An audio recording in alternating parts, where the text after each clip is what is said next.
Ta-da! It's me. This is the,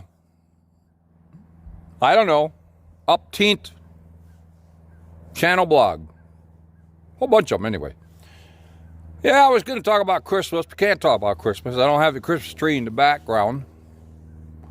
Ain't got my lights up yet. I don't know. I haven't been feeling good, so I just didn't do it yet. And, but I can talk about the trees. Christmas trees are very, very important. My life's been around Christmas trees and many times. Yeah. Well, when I was a kid, we used to cut our own trees down, drag them across the field on a sled, put them up. I think we only had one string of lights, but we were pretty proud of that lights. And then, of course, on our way, we'd chop down a little and we'd stick that in the milk house. We always had to do that. So when Santa came, he had to come twice to our farm on the mountain. Because I don't know how the hell he got there because the snow was so high. But anyway, he had a sled, so he could do anything, right? I believe 100% in Santa Claus and in Christmas. If you don't like it, you know what? Those who only believe in the negative side of life live the negative side of life. And there's nothing more cooler than Santa's spirit. I love Santa Claus. I love Santa Claus. Da da da da da. And Rudolph and all the other reindeers, Donner and Blitzen and Blanket and Blacken and Blicken and Blacken, all the rest of them. Why don't I know them? Why don't I know my own name this morning when I woke up? That would be even more important. Why did I forget my PIN number for 4 days on my ATM card? I couldn't even get in and get any money. Not that I needed any money, but I couldn't get in to get any anyway, so it was stay-home day for me for gas money. Back to Santa Claus. Where were we? Okay, Christmas trees. Yep, and then as I grew up, we still cut down our own tree. Sometimes we found a tree while we were deer hunting. And we chopped it right down and we dragged him home for Mom. And as I got married, we had to go out and find real trees. And of course, we didn't chop any trees down too much anymore. But I remember one last one with my first wife where we chopped it down and we dragged it home. That was pretty cool. But the last tree was depressing. Oh my God, was it depressing. She had left October 21st, 1989. And Christmas came around. I was all by myself. I don't know why I did this, but we weren't poor. So I decided I'd buy me like $1,000 worth of gifts. Put them all around the tree. Boy, they were about 3.5 to 4 feet high around this tree with my kids' names on them. Of course, the kids weren't very old. They were like, 8, 9, 10, 11. And, yeah. And I ended up sitting there with all those presents and for a long time.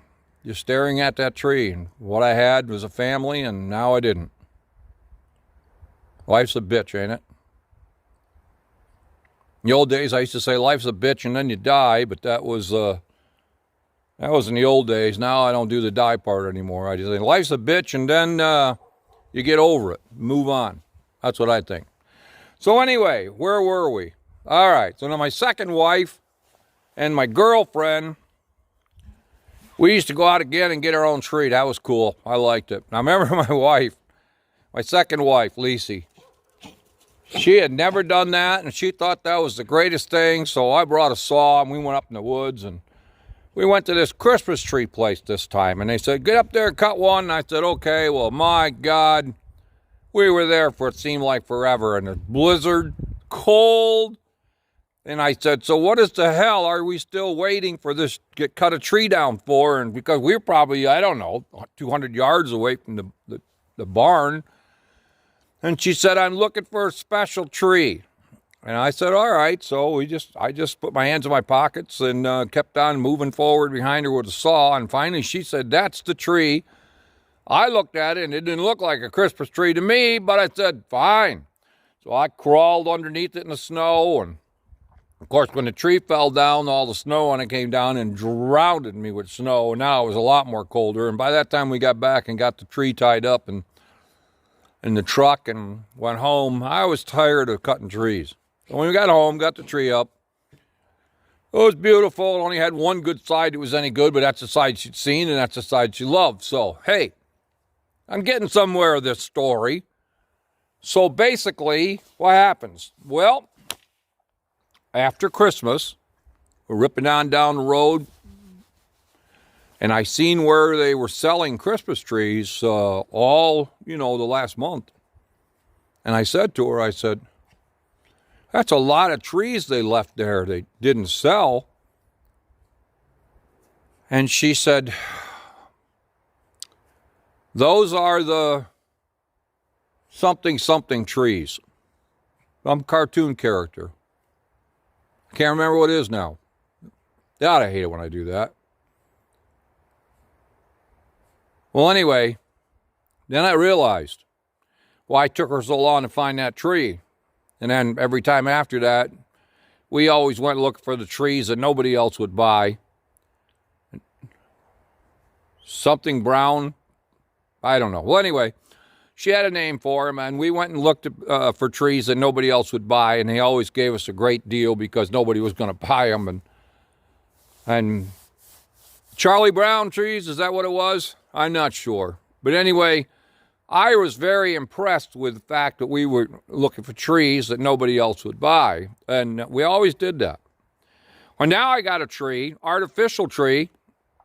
I never take it down. I just shove it up on the side of the wall. Lights are all on it and ready to go.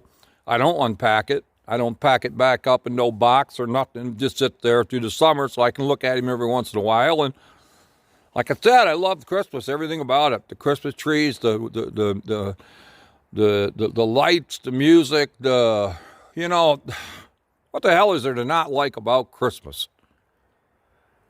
Sometimes we've had some rough Christmases. I remember I was whipping down the road with my girlfriend because her daughter was so sick right on Christmas morning. And as I'm whipping along down the road to get to the, whipping about 40 miles an hour because the roads were, icy. Main road. And all of a sudden the car went right out of control, hit black ice, spun around and around and around, whammed into a snowbank on Christmas morning, probably about 9:30. I was like, wow. Now, there's a Christmas you're going to remember. Now the Christmases I remember are the ones where I don't get to go see my son no more, and my mom. My wife is not sitting there like she was on the last one before she passed away and staring at the tree. Life's so unfair. I guess, but at the same time, I guess we get to keep on going forward. I'm doing some things. I'm taking care of a little family that's never had a Christmas. You can believe that. In the States, yeah. Don't get me started. I woke up this morning and I seen that thing about the Marine that did not get brought home, but that piece of shit did. The Marines ought to go to Washington and clean this mess up. I'm ashamed of them too. I don't know what the hell's happened to our military, but they're a bunch of wimps. Yeah, where were we? I had to get that out of my system, and I did. So, after Christmas, well, when all these trees that we had, we kept all the tinsel on them, and we took them out and we dug a hole. If there was a bunch of snow, we just stuck them in the bank next to the road, but we never threw them away. And come spring, they were still there, and that's when we'd finally use them for a burn barrel or something, for a bonfire or for 4th of July or something. But trees, they're pretty important. I mean, if it wasn't for no trees on this planet, there'd be no planet. Of course, there's no young people even understand that. But I want to show you something here, because when I was a youngster, and the 4-H... I think it was called FFA, and back in our days when we were young, we called it Future Fathers of America, but I think it's called Future Farmers of America. But anyway, that was close. They gave us a whole bunch of trees to plant, so I brought them home and I planted them. They're everywhere. Now, these trees were planted with as me as a kid. See, there's one of them. There's one